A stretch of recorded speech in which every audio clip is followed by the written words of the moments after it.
When do you know that you're going to deliver anytime?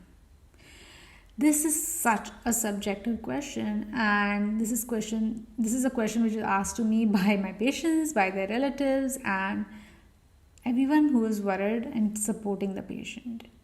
Now my answer to them, like, we have our parameters, like, okay, we will assess, we know when to admit a patient, we know when to check the patient frequently, we know all of those things, but still we sometimes cannot tell you exactly when things are going to play out. So when you come with labor-like pains, when you come with the signs of labor, regular contractions, leaking, bleeding, we know something is wrong, or you have come to us for that, and we have done our assessment, we have examined your cervix is opened, we admit you.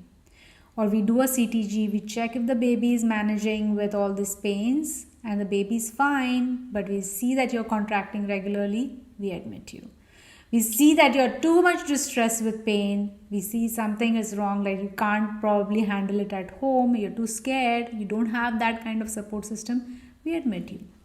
Now, when we admit you, we don't necessarily keep on doing vaginal examinations again and again with the hope that you're going to dilate.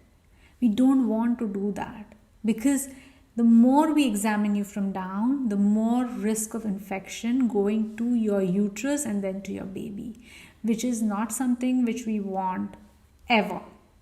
But these sort of things happen, so we want to limit our vaginal examination as much as possible. And vaginal examination is one of the ways that we can tell you when you're going to deliver. So once you come into the labor unit where you are in established labor, and then you're admitted for that, even there we will examine you only every 4 hours, because that is the standard of care used everywhere in the world. That is the standard of care, but most people who are taking care of you are not robots. They are human beings just like you, who get anxious and want you to finish faster because they can feel your anxiety, and then they will start examining you repeatedly. That is not something which is recommended. Don't ask for repeated examinations, because that does not mean just examining. Sometimes we can do a sweeping and that can help you, but that does not work always. The only thing that is working always is your uterus, which is contracting beautifully. It is contracting every 2-3 minutes, is pushing the baby out.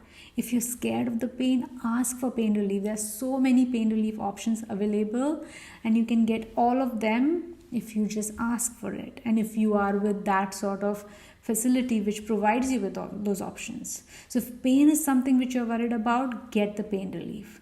Let the physicians and the team of healthcare workers take care of you and deliver you in the safest possible way. The more you ask, when will I deliver, when will I deliver, when will I deliver, it's going to just exhaust you, because they are still going to try to do the right thing for you. And if they are in an organization which is not like monitored by strong policies, they might do a cesarean section, which is not necessarily the best thing for you. And they probably leaned into doing that purely because you were anxious when you will deliver. As long as the baby's heart is fine, and as long as you are fine, we can wait. They have their standard of care, they have their policies, we have everything in place, we know what we are doing all the time. So all you need to do is trust in us and hope for the best outcome, because that's what we want to.